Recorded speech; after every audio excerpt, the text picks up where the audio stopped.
The Air Force Academy's preparatory school is amidst a bigotry outrage.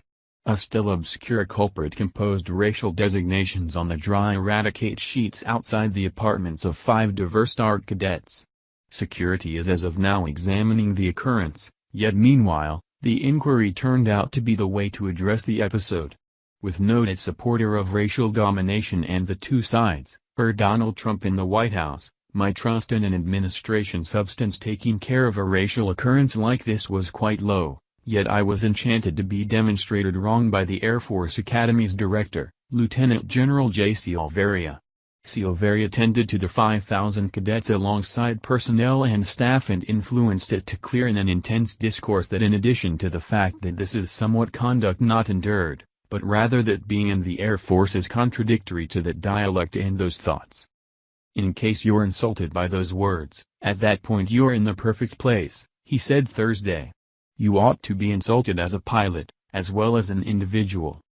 On the off chance that you can't treat somebody from another sexual orientation, regardless of whether that is a man or a lady, with nobility and regard, at that point you have to get out. In the event that you disparage somebody in any capacity, at that point you have to get out. What's more, in the event that you can't treat somebody from another race or an alternating skin with pride and regard, at that point you have to get out.